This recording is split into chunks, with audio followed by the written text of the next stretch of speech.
Muito bem, seja muito bem-vindo, muito bem-vinda. Tudo bem com vocês? Gente, outra pergunta que mandaram muito no workshop Ser Scrum Master é se o Scrum Master substitui o gestor, por exemplo. E muitos desses se referem ao gestor, ou de gestor de projetos, ou de processos, ou de serviços e operações. E a análise para entender a resposta a essa questão é muito semelhante para qualquer um desses cargos. Por quê? Porque se a gente for olhar a recomendação, né, que se dá em qualquer guide, seja no Xbox ou seja no Guide Scrum, aqui o Scrum Master, ou PO, ou Time de Desenvolvimento Operacional, eles são papéis descritos, certo? E por que surgiram esses papéis? A gente tem que entender a histórica, o histórico, o contexto dessa situação para a gente entender, para ir responder da maneira mais adequada. Os papéis que foram lá definidos, em sua essência, né, principalmente para o Scrum Master, é que ele vem suprir um gap. Que gap é esse? A função descrita lá, em geral, de maneira geral, ele serve para ensinar métodos que vão garantir mais velocidade, mais assertividade, melhorar a comunicação, alinhar as expectativas das entregas, né, alinhar as expectativas que os clientes e gestores têm com a entrega final, treinar e orientar o time, né, para ser mais eficiente e mais eficaz. Ajudar o negocial também, por exemplo, ajudar no treino do PO para poder avaliar e priorizar as demandas que surgem, tanto pelas demandas que os clientes colocam, como pelas necessidades de mercado.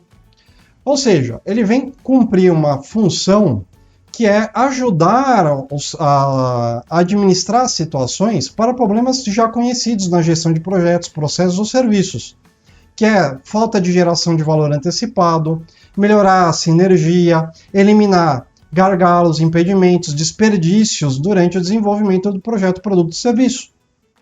Ah, mas André, isso é um gap por quê? O seu líder lá, o gestor, já não deveria cumprir esse papel? Sim, só que ele tem outras atribuições também. Muitas delas administrativas que tomam um tempo fenomenal, como gestão de pessoal, controle de ponto, férias, clima, de recursos, por exemplo, material, prazo, tecnologia, principalmente ambiente tecnológico para isso. Quem é de TI sabe que é um trauma criar esses ambientes. Desafios que extrapolam a sua capacidade produtiva real no dia a dia. A gente sabe que alguns fazem porque não, querem fazer, mas têm dificuldade em encontrar tempo e recursos suficientes para isso. Outros, a gente sabe que é inabilidade, né? Falta um treinamento de parte de competência ou até de habilidades para isso. Mas a essência do Scrum Master, por exemplo, é ajudar a coordenação e a gestão que já existe nesse sentido.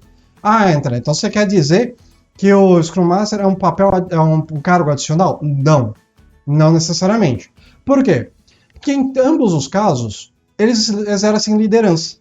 O gestor, por sua vez, ela exerce a liderança muito mais pela definição das políticas internas e tem um foco muito mais administrativo, principalmente na gestão dos recursos daquele projeto ou serviço. Já o Scrum Master, ele tem uma liderança mais situacional, da onde ele desenvolve essa liderança devido à sua interatividade com o operacional dos times com o qual ele colabora. Entende? São duas posições diferentes. Ah, mas André, eu te conheço pessoal que se acabou com o gestor de projeto, por exemplo, colocou só Scrum Master. Ah, eu conheço gente que não, agregou as funções do Scrum Master com o gestor de projeto. Sim, é verdade. E o fato de não se definir um gestor no Scrum é justamente por isso. Por quê? Não quer dizer que ele, só porque não está lá no framework, que ele não exista, o gestor ou líder. De fato. Por quê? Porque depende muito do desenho do plano de cargos e funções da tua empresa. Quando a empresa é um pouco menor, a gente vê isso com mais facilidade. Às vezes a necessidade de ter um Scrum Master exclusivo se justifica. E aí tem algumas empresas menores, ou de médio porte, que colocam lá como se ele fosse de fato um cargo. Mas isso vai depender da política interna de cada empresa e da necessidade de cada empresa e do tamanho de cada empresa.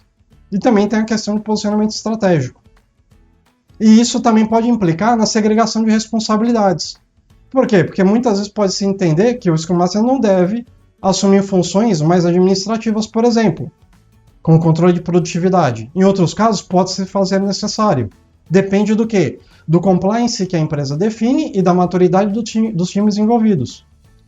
Então, por isso, não quer dizer apenas que, só porque não está lá, que só deve existir um Scrum Master. Ou, ao contrário, que deve existir o Scrum Master. Ou que deve existir os dois. A resposta, de fato, vai depender muito da cultura, maturidade e compromisso dos times ágeis. E isso sem falar que eu já comentei aqui em outro vídeo, que eu vou deixar aqui embaixo, sobre os perigos que você pode correr de delimitar a função de um papel ágil como um cargo. Porque você pode estar se limitando para oportunidades futuras sem saber. Mas isso eu explico melhor nesse outro vídeo, não cabe aqui nesse vídeo. Nesse vídeo, a questão essencial é: depende. Pode ser que ele venha substituir se ele é maduro o suficiente para lidar com as responsabilidades e as necessidades que a empresa exige naquele momento, devido à maturidade da cultura e dos times envolvidos. Por hora, não. Por outras horas, pode ser necessário ainda a presença do gestor, muito mais pelo posicionamento estratégico e administrativo, para que ele possa focar na velocidade que os times podem desenvolver e garantir maior eficiência e maior eficácia no desenvolvimento dos produtos e seus serviços. Compreendem agora que não há uma resposta padrão? Cada cultura atua de um jeito. E a cultura depende da maturidade dos envolvidos naquela empresa. Novamente, o foco são pessoas. E é o que a gente fala tanto no workshop Ser Scrum Master. Então, se você ainda não participou desse workshop, é gratuito. Vou deixar o link aqui embaixo que ainda está em campanha. Façam um bom proveito. E, novamente, vou deixar aqui na tela os contatos para vocês conferirem mais conteúdos como esse. E também os canais para você deixar o seu comentário. Deixe um comentário aqui embaixo, mande uma mensagem para mim, me adiciona lá no LinkedIn e vamos bater um papo se surgir mais dúvidas sobre isso. Tudo bem? Então, obrigado pela atenção e até a próxima!